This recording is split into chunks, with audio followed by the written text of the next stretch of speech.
بسم اللہ الرحمن الرحیم۔ سبا عرب کا ایک قبیلہ ہے۔ اس قوم کی بستی یمن میں شہر صنعا سے 6 میل کی دوری پر واقع تھی۔ اس آبادی کی آب و ہوا اور زمین اتنی صاف اور اس قدر لطیف اور پاکیزہ تھی کہ اس میں مچھر نہ مکھی نہ پسو نہ کھٹمل نہ سانپ نہ بچھو۔ موسم نہایت معتدل، نہ گرمی نہ سردی۔ یہاں کے باغات میں کثیر پھل آتے تھے کہ جب کوئی شخص سر پر ٹوکرا لیے گزرتا تو بغیر ہاتھ لگائے قسم قسم کے پھلوں سے اس کا ٹوکرا بھر جاتا تھا۔ غرض یہ قوم بڑی خوشحالی میں امن و سکون اور آرام و چین سے زندگی بسر کرتی تھی، مگر نعمتوں کی کثرت اور خوشحالی نے اس قوم کو سرکش بنا دیا تھا۔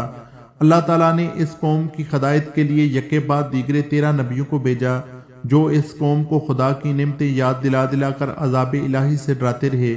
مگر ان سرکشوں نے خدا کے مقدس نبیوں کو جھٹلا دیا۔ اور اس قوم کا سردار، جس کا نام عماد تھا،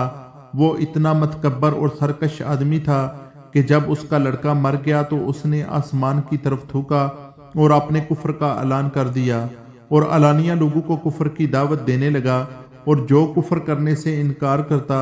اس کو قتل کر دیتا تھا، اور خدا عز و جل کے نبیوں سے نہایت ہی بے ادبی اور گستاخی کے ساتھ کہتا تھا کہ آپ لوگ اللہ عز و جل سے کہہ دیجئے کہ وہ اپنی نعمتوں کو ہم سے چھین لے۔ جب عماد اور اس کی قوم سرکشی میں بہت زیادہ بڑھ گئی تو اللہ تعالیٰ نے اس قوم پر سیلاب کا عذاب بھیجا۔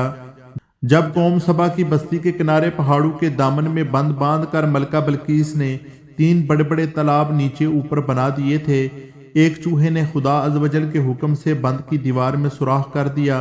اور وہ بڑھتے بڑھتے بہت بڑا شگاف بن گیا،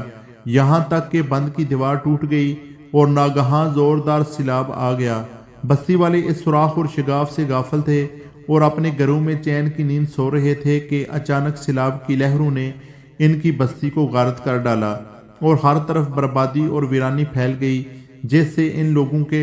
باغات اور اموال و مکانات سب غرق ہو کر فنا ہو گئے اور پوری بستی ریت کے تودوں میں تبدیل ہو گئی، اور اس طرح یہ قوم تباہ و برباد ہو گئی کہ ان کی بربادی ملک عرب میں ضرب المثل بن گئی۔ عمدہ اور لذیذ پھلوں کے باغات کی جگہ جاؤ اور جنگلی بیروں کے خاردار اور خوفناک جنگل اگ گئے، اور یہ قوم عمدہ اور لذیذ پھلوں کے لیے ترس گئی۔